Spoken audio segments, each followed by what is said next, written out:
유쾌한 남자들의 시시콜콜 토크쇼 김프로쇼 지금 시작하겠습니다. 저는 김프로입니다.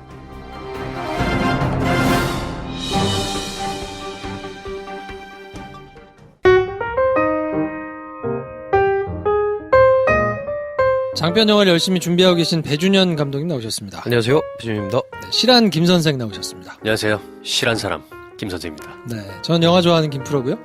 목이 조금 상태가 제가 안 좋아서 네, 요 며칠 계속 목이 좀 그러네요.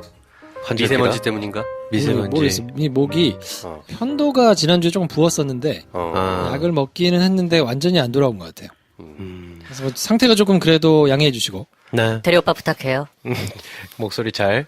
네. 목이 안 좋다고 얘기했는데 들어보니까 너무 깨끗해. 그럴 수도 있지. 그렇지. 그러면 감사합니다. 네. 자, 오늘은 저희가 몇 번째입니까? 네 번째입니까? 김프로쇼 독서회요. 독서회. 네. 5번째 아니든가? 타이틀을 달고 한 지가 뭐 4번인지 5번인지 네. 모르겠어요. 근데 어쨌든 저희가 뭐 꾸준히 해드리고 있는데 처음으로 네. 사상 최초로 네네. 저자 없이 알지. 세 갈래 길도 저자 없이 했지. 그때는 근데 레티시아 콜롱마니께서 안 오셨으니까. 그래도 그때는 뭐 게스트가 계셨는데 네. 관계자가 오늘은 이제 원래는 MBC 장수현 PD님께서 네. 오시기로 하셨었는데 이제 개인적으로 급한 사정이 좀 생기는 바람에 네. 저희가 이제 모시지 못하게 됐어요. 그래서 기다렸다가 나중에 녹음을 해서 해야 되냐 논의를 조금 했는데 그러기에는 조금 하는 게 맞지 않겠냐. 왜냐하면 월요일 아이템이 빵빵하게 생겨가지고 뭐 그렇기도 하고 저희가 책을 읽었잖아요. 네. 최초로 우리 셋 다 읽었단 말이야. 그래. 다음에 하면 까먹어.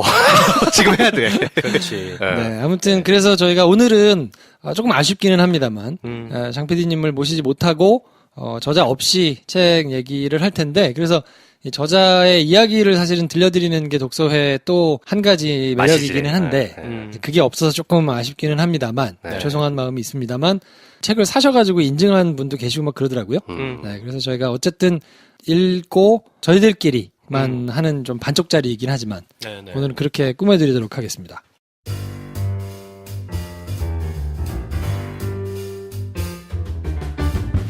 네, 지은이 소개를 잠깐 드리면 이거 저자가 없이 소개를 드리는 게 좀 그렇다. 여기 옆에 계시단 마음. 믿음을 가져, 이 사람아. 그렇지. 네. 어. 소개를 보통 본인이 이제 하시는 소개 문구가 있더라고요. 뭐 어디 브런치도 한 2,600명 정도 독자가 있는 것 같고 책에도 이렇게 비슷하게 나와 있는데 딸 둘 엄마, 권태영 연인, MBC 라디오 PD, 페미니스트, 취미는 음주와 독서, 장래 희망은 작가 이렇게 이제 본인을 소개하시는데요. 2008년에 MBC에 입사하셔서 손석희 시선 집중, 김미화 세계는 우리는 이런 이제 프로그램들 조연출하시다가 이동진의 문어야 놀자라는 네. 프로그램을 기억하시는 분들이 계실지 모르겠는데 이걸로 연출을 처음 시작하셔서 세상을 여는 아침 강다솜입니다. 써니 FM데이트, 미스라 야간 개장 이런 거 연출하시고 지금은 MBC 91.9MHz에서 밤 10시부터 12시까지 하는 태희의 꿈꾸는 라디오. 그거. 꿈꾸라. 네. 요걸 지금 연출하고 계십니다. 전통의 꿈꾸라죠. 네.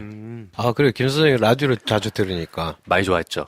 그 전에 저기 타블로가 있을 때도 있었고, 꿈꾸라가. 네. 아무튼 지금 태희의 꿈꾸는 라디오를 연출을 하고 계신데 이 책을 선정하게 된 이유는 제목이 굉장히 저한테는 조금 와닿았었거든요. 뭐 베스트셀러였기도 했고, 네. 뭐 처음부터 엄마는 아니었어 라는 책인데 애들을 키우는 입장에서 야 이거 그렇지 하고 되게 이 무릎을 치게 되는 제목이라 그렇지. 제목을 굉장히 잘 지은 것 같아요. 배 감독이랑 저는 어차피 애기가 없지 않습니까? 네.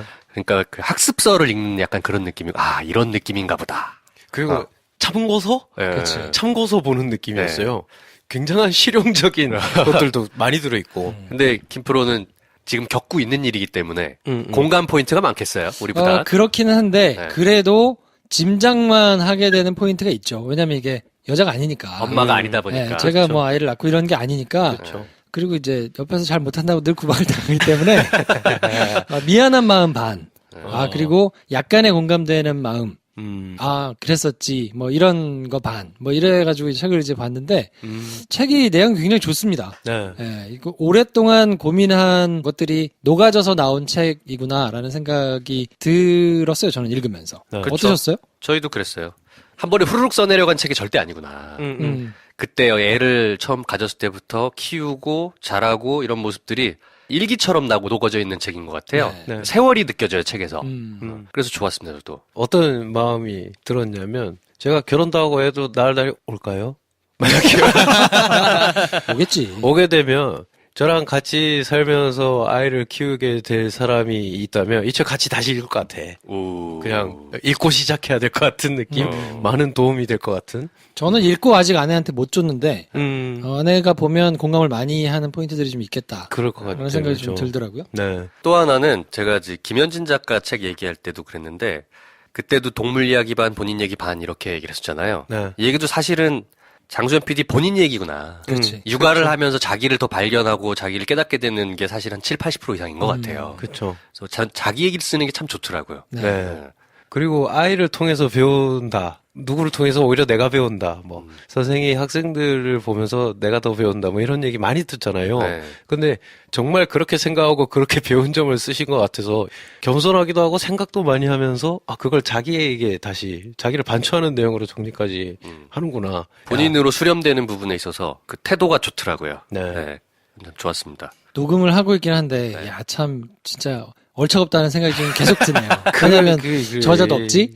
심지어 애도 안 낳은 남자들이지. 그러니까 이게 결혼도 안 한 사람도 있지 심지어. 그러니까 막 이런데 지금 셋이 앉아가지고 뭔가 남의 다리를 긁는 것 같은 느낌이긴 한데. 노력의 일환으로 봐주시겠지. 사실 독서란 게 그렇지 않습니까? 네. 저자를 알고 또 내가 그 경험을 했던 적이 있는 책이 몇 권이나 있겠어요. 네, 결국엔 다 그냥 내가 내 눈으로 읽는 거지. 네. 그치. 그렇게 치면은 그때 김현지 작가의 책도 저는 애완동물 안 키우거든요. 나도 몰라.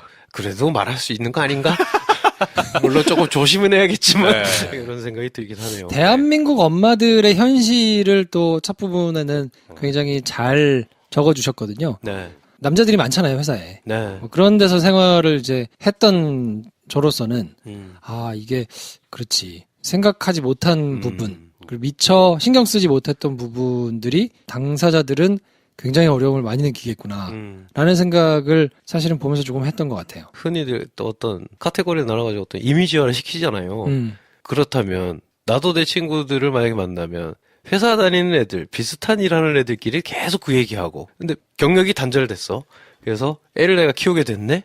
그리고 이 시간에는 요런 시간에 나한테 보장된 시간이 있네. 그때 내가 갈 수 있는 곳은 굉장히 한정적이네. 그때 만나가지고 하는 얘기들이 엄마들이 애 얘기를 한다. 그게 근데 봤을 때 유난스럽다거나 보기 싫다고 우리가 말하는 것 자체가 완전 어불성설 아닌가?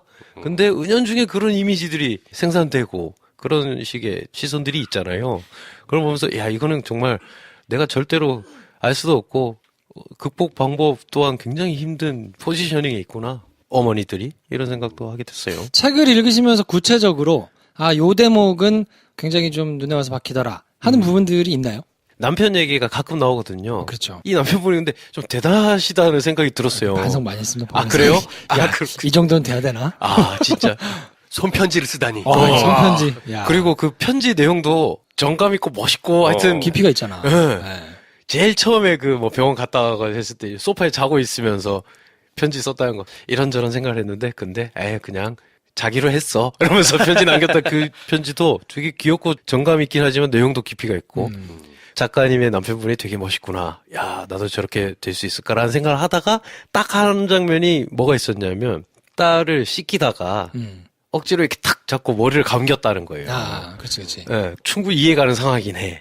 그랬더니 애가 3살, 4살 때였나? 애가 아빠 나한테 화내지 마! 라고 했다는 거예요. 근데 그 장면이 계속 남더라고요. 남의 집 딸과 아빠의 대화를 내가 본 건데 그리고 그렇다고 막 애한테 정말로 뭔가 크게 잘못했거나 내가 보기에 이건 잘못했지 라는 게 아니라 그냥 어떻게 보면 그냥 지나가는 실수처럼 어떤 해프닝처럼 일어난 건데 애한테 이게 얼마나 기억에 남고 얼마나 이게 영향을 미칠까 이런 생각을 처음 했어요. 머리를 그냥 억지로 감긴다. 그게 굉장히 폭력적으로 읽힌 첫 번째 경험? 내가 어릴 때 생각해보면 우리 엄마는 내가 머리를 만약에 안 감겠다고 하면 나 약간 삼천교육대 간 경험 같은 거 했던 것 같기도 한데 근데 은연중에 나서 쌓인 게 있었을까? 근데 내가 아빠 나한테 화내지 마 라고 하면 내 마음이 얼마나 좀 억장이 무너질까? 그러니까 아이를 키우는 거는 되게 후회의 연속인 것 같아요. 방금 전에 하다 보면 이 열이 뻗칠 때가 있거든요. 이거를 내가 신겨주는 게 빠를 것 같은데 그리고 분명히 지금 2개 중에 하나를 신는 게 맞을 것 같은데 꼭 다른 거를 신겠다고 때를 부릴 때가 있어. 바빠 죽겠는데. 지금 나가야 되는데. 그래. 그럼 막 막무가내로 막 그걸 신겠다고 막 할 때가 있거든. 근데 누가 봐도 코디도 안 맞고, 이걸 신어야 되는데 막 억지를 부리면, 막 강제로 붙잡고 막 신기기도 하고 막 그러거든요. 막 때를 쓰고 그러면 얼르기도 하고 막 하는데, 그래 놓고 나면 돌아서서 되게, 그냥 그러지 말걸. 괜히 그랬다라는 마음의 죄책감이 깊이 들거든요. 그리고 오늘은 가서 잘해줘야지. 그러니까. 안아줘야지. 생각하고 들어가서 또 하다 보면 하다 보면 또 막 아빠가 이렇게 됐지.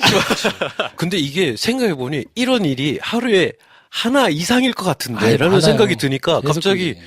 와 진짜 애를 키우면서 어른이 되는 거구나 이런 생각이 처음 들은 거예요. 이런 일이 순간순간 계속 생길 텐데 그러면서 또 그 반대급부로 또 어떤 에피소드가 이제 떠오르냐면 유치원 가는데 30분 걸렸다고. 그렇지. 네. 그 장면은 감동이더라. 네. 나도 저렇게 한번 해봤으면 좋겠다. 네. 그런 생각이 들더라고요. 유치원 가는데 막 빨리 와 어떻게 해야지 하면서 맨날 가다가 냅뒀더니 뭐 달팽이도 찾아내고 뭐도 하고 온갖 나무까지 뭐 해가 30분 넘게 걸렸다. 근데 뒤에 쭉 보면 사진이 나와 있거든요. 제가 이제 보신 분들 알겠지만 그 사진에 또 밑에 한 줄 정도로 30분 넘게 유치원 간 그때 찍은 사진인 것 같은데 거기 한 줄 써놓으셨어요 작가가. 막 내가 보채고 서둘러서 가서 도착한 시간과 그렇게 큰 차이가 나진 않았다. 라고 이렇게 썼더라고요. 물론 이제 차이는 나긴 났겠지. 근데 그게 그러니까 그렇게 큰 차이인가? 그걸 내가 견지해야 하는 가치인가? 라는 생각을 했다는 게. 6세 이상은 견지해야 되고요. 그래? 그렇겠네, 6세 이하는 안 해도 됩니다. 그렇지. 왜냐면 이거 얼마 전에 가서 배운 건데 6세가 넘어가잖아요. 그럼 특히 여자애들은 그 어린이집 안에서의 그게 생긴대요. 그 먼저 와서 자기들끼리 놀잖아요. 놀이를 시작했단 말이야. 근데 뭐 등원 시간이 9시 혹은 9시 반 이러면 그때 이제 놀이를 막 시작했을 거 아닙니까? 그치. 뭐 한 2, 30분 늦게 들어가잖아요. 안 껴준대요.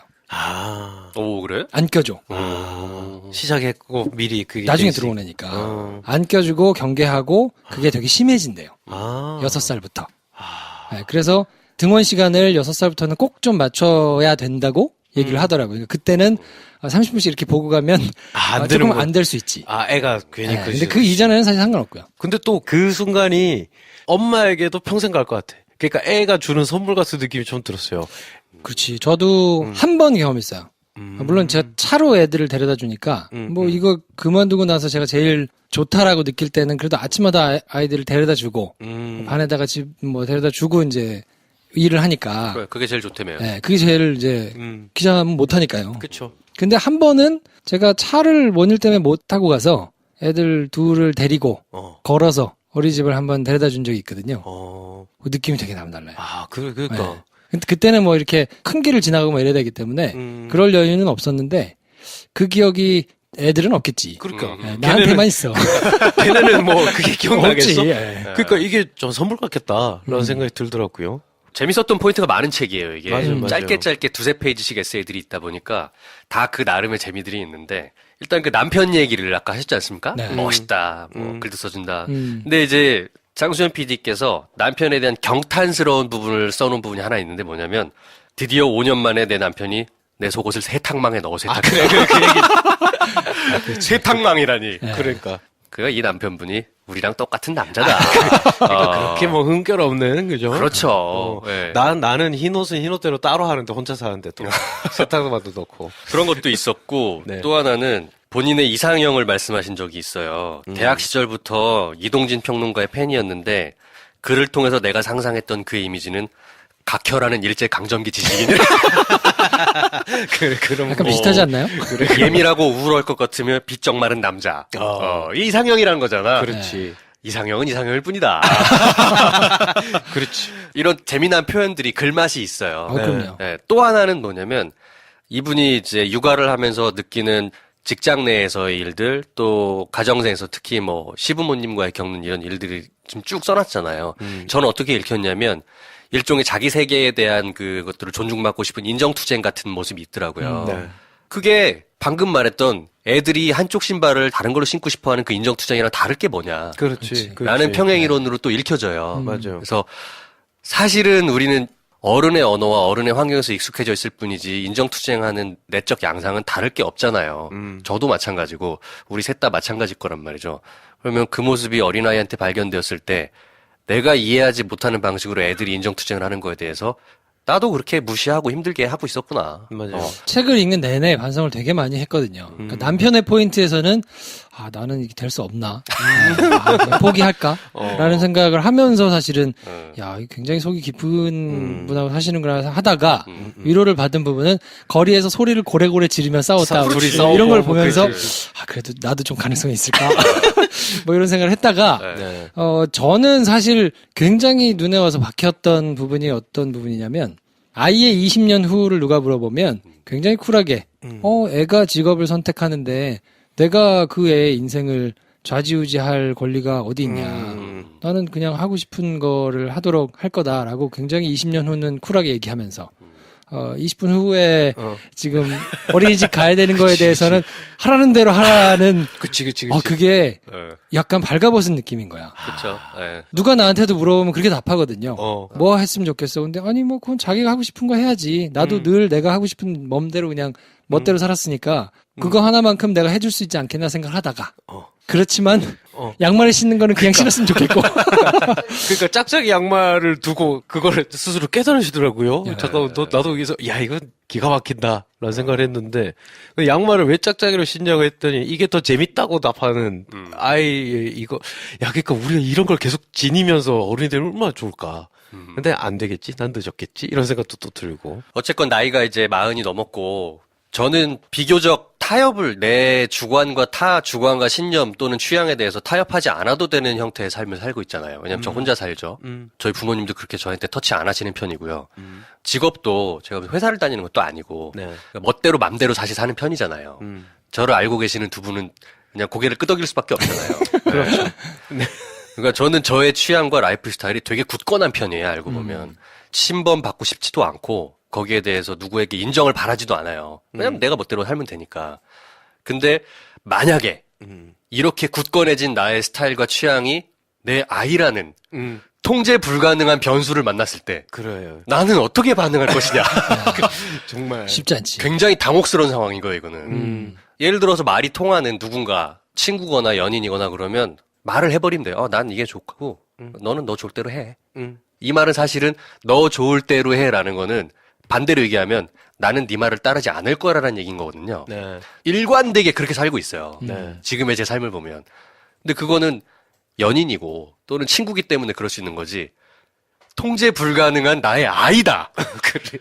야, 이거 어떻게 받아들여야 되냐 도대체. 그렇지. 혼란의 연속일 것 같다는 생각이 책을 보는 내내 드는 거예요. 네. 제가 이 책이 또 좋았던 점은 작가님이 스스로의 과거에 대해서 처음에 이 사실을 알게 되었을 때 보통 이렇게 그냥 막 말해버리기 쉽지 않을 텐데 테스트기를 딱 봤는데 아씨 한 다음에 어떡하지? 라고 했다는 그 굉장히 다 나오잖아요. 거의 간증이야. 다 나오잖아. 시어머니 얘기도 막 하고 나도 내가 무슨 애야 이러면서 어떤 시도와 생각까지 했는지를 그냥 쭉 나온 걸 보면 본인도 당혹스러우셨겠지라는 생각을 또 들기도 하더라고요.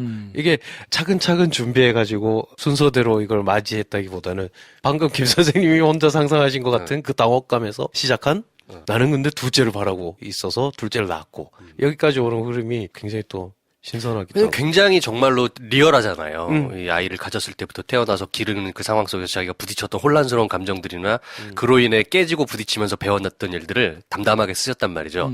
그래서 제가 저를 반추해보게 되는 게 얼마 전에 이렇게 썸 아닌 썸 비스무리하게 누군가와 그 시간을 좀 보내는 시간이 있었어요. 네. 근데 그녀가 나의 삶의 터전에 들어와서 보이는 행동들이 약간 통제 불가능한 그런 모습들이 있었어요. 거기에 굉장히 짜증을 내는 저 자신을 보통 썸 단계에서 초기에 괜찮으면 웬만한 그런 거는 다 이제 묻어두고 그치. 맞추게 마련이잖아요. 그치. 근데 내가 맞출 수 있는 선을 넘어선 거야. 약간 그때부터 내가 이 사람을 어떻게 집으로 돌려보내야 될 것인가. 이거에 굉장히 골몰하는 저 자신을 발견했단 말이죠. 그리고 그녀가 나의 그 익숙하고도 안정된 터전을 벗어나는 그 순간부터 나는 창문을 열고 페브리즈를 뿌리고 막 지금 이마트 가서 지금 초를 사야 될까 막 이런 걸 고민하고. 네. 그러면서 나 혼자만이 안정되게 살 수 있는 그 환경이 다시 갖춰졌을 때 느끼는 내 마음속의 편안함. 그 안정감. 있지, 그런 게. 너무 좋다. 그래. 웬만하면 여기를 침범하는 사람은 들이지 말아야겠다. 라는 생각을 했단 말이죠. 내 애야. 그럼 뭐 그게 되나? 어디로 보내 얘를. 그렇지. 저 좀 통제 욕구가 강한 편이긴 하거든요. 좀 그러시지. 네. 그래가지고 통제가 안 될 것 같다 하면 이건 내가 통제가 안 되는 요소가 좀 있을 것 같은 분야다 하면 욕망을 내려놔요. 그냥 어차피 100% 통제가 안 돼. 그러면 이건 내가 아니야. 어떻게 되든 상관없어. 근데 이건 내가 좀 통제를 할 수 있고 이런 모양이 돼야 돼. 그럼 저는 그게 침범당을 굉장히 싫어하는데 이 책을 읽고 처음으로 이런 생각을 했어요. 어쩔 수 없이 맞춰주는 삶의 편안함이란. 뭐 약간 이런 생각도 들더라고요. 그러니까 고차원적인 체념? 이런 것도 느껴지고 책 안에서 그게 왔다 갔다 해. 작가님도 내가 이런 사람이 아니었는데 그러다가 근데 이건 좀 좋다. 이게 계속 왔다 갔다 하는 게 읽히니까 나도 과연 그럴 수 있을까? 그리고 저는 이게 방송국 PD가 참 글을 잘 쓰는 사람들이지라는 생각을 했던 게 본인이 곱씹어서 생각하고 그 안에서 나름대로 뭐 통찰이나 나름 이런 것들을 발견하고 그걸 또 구현하고 뭐 이러는 사람들이 이제 PD들이잖아요. 네네. 네. 그러니까 글을 굉장히 잘 쓰거든요. 맞아요. 글쓰기에 대한 본인의 생각, 신념, 스타일 뭐 이런 거를 이제 김민식 PD하고 또 빗대가지고 이렇게 얘기를. 또 이 책 안에는 네. 티처 킴께서 그치. 까메오로 자주 등장하십니다. 김보통 작가가 와가지고 하신 말씀이랑 비슷한 얘기를 또 하신 챕터가 있더라고요. 그래서 진짜 안 쓰면 안 되는 사람들 이건 비슷한 생각을 하는구나. 그 표현이 등장 안 하잖아요. 글은 마음의 똥싸기다. 그러니까 똑같은 생각을 두 분이 하시더라고요. 그러니까요. 네. 뭔가가 쌓이고 뭔가가 이렇게 고여야 그거를 이렇게 밖으로 끄집어내는 걸로 글쓰기를 이제 정의하시는 것 같고 네. 김민식 선배는 아무래도 매일매일 쓰는 것을 더 중요하게 이제 생각을 하셔서 완성도는 뭐 하다 보면 좋아질 테니 일단은 그냥 쓴다라고 생각을 이제 하는데 그렇다고 완성도가 떨어지는 게 아니라서 그러니까. 네. 난 그렇게 친분이 있진 않지만 몇 번 봤다고 김민식 PD 나온 걸 읽다 보니 대사가 있잖아요. 저는 선배님이 좀 너무 대단해요. 저는 그게 안 돼요. 그래서 한참 이렇게 쌓여야 쓰는 것 같아요. 했더니 김민식 PD님이 그런 것 같다라고 할 때 오디오 재생이 된 것 같더라고요. 음성 지원되고. 네, 음성 지원. 네 글은 그런 게 느껴져. 라고 하는 해맑은 얼굴이 또 연상이 되기도 하고. 자기는 글을 말이죠. 하루에 한 번씩 안 써도 된다는 마음을 자꾸 갖고 있는 것 같은데. 비슷하다. 네.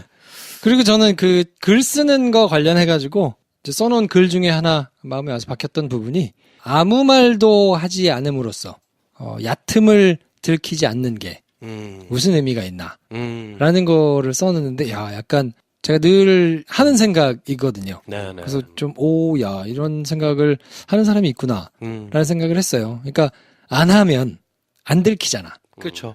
그리고 뽀록이 안 나니까 그렇죠.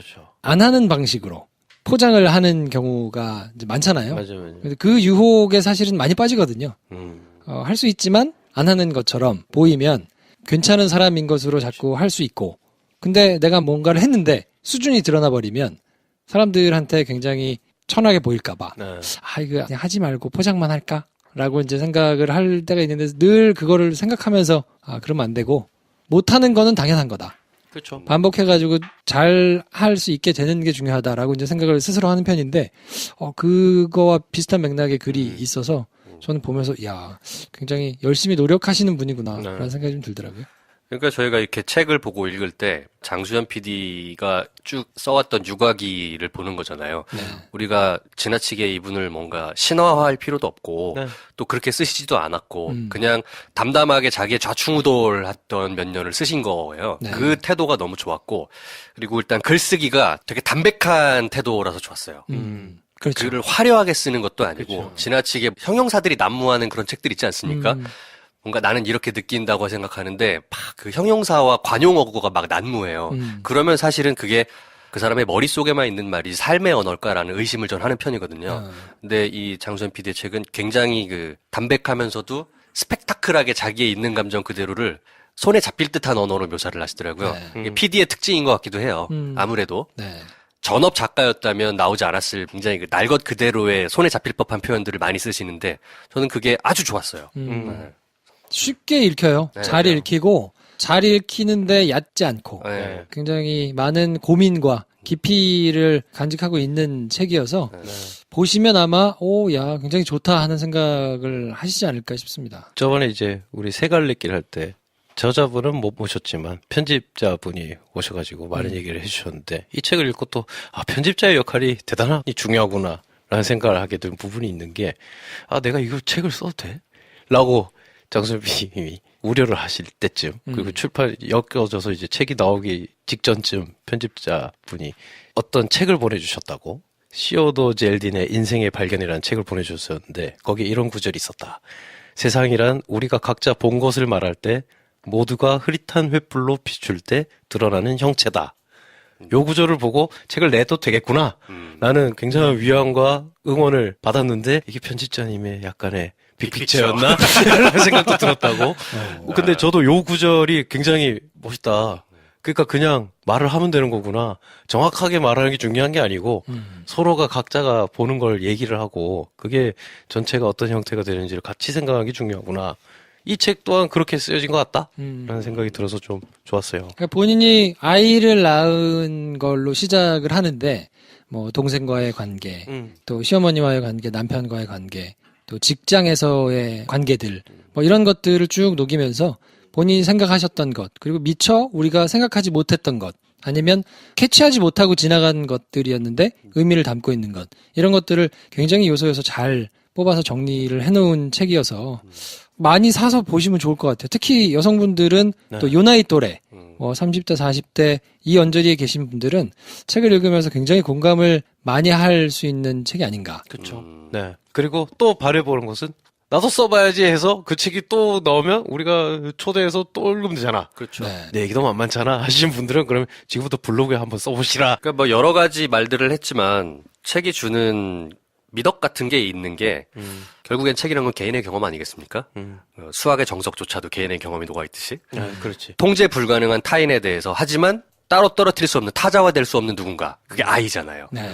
그런 존재가 내 삶에 다가왔을 때 나는 어떻게 살 수 있을까에 대한 생각이 계속 남아요. 네. 저로서는 지금으로는 한 번도 겪을 일이 없는 일인데 겪게 된다면 만약에 생긴다면 나는 어떻게 대처해야 되나. 그때도 지금처럼 뭐든지 다 아는 것처럼 관조하는 식으로 대처할 수는 없을 것이고 나도 분명히 부딪히면 깨질 텐데 그거에 대한 먼저 간 사람의 어떤 리얼한 성장기 같다고나 할까요? 네. 남자분들은 그거를 염두에 두시고 한번 읽어보시면 처음부터 엄마가 아니었듯이 처음부터 아빠도 아니기 때문에 별 생각 없이 어떻게 해야 되지 싶은 마음으로 맞이하는 경우가 많아서 그거를 또 육아 교육 뭐 이런 책들을 잘 읽는다고 또 되는 거는 아니거든요. 네, 근데 누군가 그거를 요령을 알려주는 책 말고 겪으면서 생각했던 것들을 적어놓는 거를 보고 대하면 캐치를 다는 못하더라도 도움이 하여튼 되는 부분이 분명히 있을 거거든요. 그러니까 남자분들도 한번 보시면 여러 가지 생각들을 좀 하게 되시는 책이 아닌가 싶어요. 잘 아는 분이 잘 설명했다라는 느낌보다는 생각을 멈추지 않는 사람이 쓴 글이구나 라는 게 느껴져서 굉장히 좀 힘을 얻었던 것 같아요. 나도 생각을 멈추지 않으면 바뀔 수도 있겠고 나아질 수도 있겠구나 나조차 라는 생각을 하게 하는 책이라 왜 그랬을까? 잘하는 사람이 잘 설명했다기보단 계속 생각을 멈추지 않는 사람이 써서 그런가 보다. 또 물어보고 싶은 게 있는 거죠. 이제 저자분이 나왔으면 리얼하게 뭐 여쭤봤겠지만 그래도 우리 중에 육아의 경험을 현재 하고 있는 사람이 김프로니까 통제 불가능한 존재가 내 삶에 나타났을 때 그게 주었던 혼란 같은 게 있었나. 혼란이 있죠. 혼란이 있죠. 그게 늘 후회의 연속이라니까요. 그러니까 늦게 집에를 들어가거나 집에를 들어가서 아내와 아이 간에 그런 게 터진 경우가 있어. 아내가 참다 소리를 막 지르고 있거나 화를 내거나 막 뭔가를 막 하고 있을 때 옆에서 보면 너무 심한 거 아니야? 애한테 너무 이렇게 하는 거 아니야? 하고 내가 제재를 할 때가 있거든. 괜찮아 왜 그래? 하면서 제재를 할 때가 있는데 그게 나한테서 똑같이 나오거든. 조금 있다가. 조금 있다가 똑같이 나오거든. 그러니까 그거를 보면 마음을 먹고 각오를 한다고 되는 거는 사실 아닌 것 같아요. 그렇죠. 그러니까 그거를 반복적으로 계속 각오하고 반복적으로 계속 통찰을 하면서 뭔가 쌓아가야 되는 면이 좀 있어서 그게 의지가 있느냐 없느냐의 문제인 것 같거든요. 근데 이 책을 쭉 읽으면서 제가 되게 좋았던 부분은 그런 의지를 계속해서 갖게 하는 이유를 여러 개를 들어서 설명을 해주거든요. 근데 그걸 그냥 막연히 화 안 내야지, 막연히 애들 말을 잘 들어야지, 존중해야지 라고만 생각하면 그게 적용이 잘 안 돼요. 그렇지. 구체적인 사안이 터지면 막 이제 내 맘대로 하고 싶거든. 그렇지. 그리고 내가 객관적으로 볼 때 대단히 무리한 요구를 하는 게 아니야. 그리고 내가 얘기하는 게 맞는 말이야. 그거 아니 부모로서 당연히 이런 거는 해야 되는 거 아니야? 라고 생각을 하면서 막 한단 말이야. 네. 근데 이 책을 읽으면서는 아주 조목조목 구체적으로 그동안 생각하지 못했던 포인트에서 요런 것이 발생했을 때는 이런 생각을 할 수 있으니까 그래 내 생활 패턴을 내지는 애를 대하는 패턴을 이렇게 해야 되는 거 아니야? 라는 구체적인 가이드라인을 지시해 줄 때가 있거든요. 네. 그러니까 그런 거를 하나씩 챙기는 맛이 있어서 저 스스로한테도 굉장히 큰 도움이 됐어요. 동기부여해주는 어떤 그런 서적 있잖아. 네. 긍정의 힘 같은 막 내 안에 에너지를 막 동기부여 막 해주는 책과 임과 동시에 한 반절은 완전 실용서야. 막 리스트 막 적혀 있고 일단 요렇게 해라. 이건 내가 나중에 책장에 꽂아놨다가 언젠가 다시 펼칠 날이 반드시 온다. 이런 확신을 주는 책이 아니었나. 뭐 그렇다고 해서 이 책에서 무조건적인 어떤 출산과 육아에 대한 뭐 긍정과 칭송에 대한 얘기만 하는 건 아닙니다. 왜냐하면 아니지. 비혼 또는 아이를 갖지 않기로 한 것분에 대해서 충분히 존중하고 그럴 수 있다는 얘기를 또 많이 해요. 네. 나에게 통제 불가능한 무언가가 나타났을 때를 꼭 출산 또는 육아로만 상정하지 않아도 된다는 생각도 할 수 있더라고요. 네. 육아와 출산을 존재 대 존재의 만남이라는 부분으로 설명도 하지만 한국적인 현실도 분명히 얘기를 하거든요. 그러면 대한민국의 이런 현실 속에서 과연 아이를 잘 키울 수 있는 것인가에 대한 얘기를 굉장히 실제적으로 묘사를 해요. 맞아요.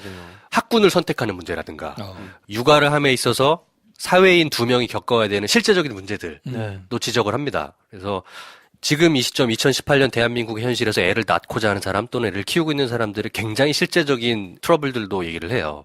그리고 아직 개선되지 않은 많은 사항들, 사회적인 문제들 분명히 곱씹어야 될 문제이기도 합니다. 왜냐하면 저는 지금 당장 애를 가질 수 있는 환경도 아니지만 예전에 결혼했을 때 예전에 그런 적이 있었지.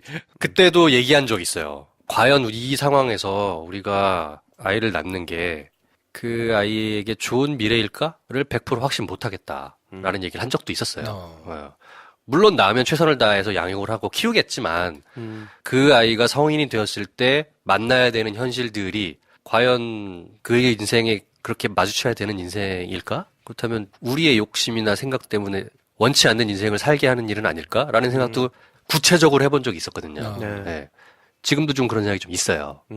그러니까 합계 출산율이 떨어지는 거야, 사람들아. 그렇지. 국가 경쟁력을 좀 먹고 있어, 지금.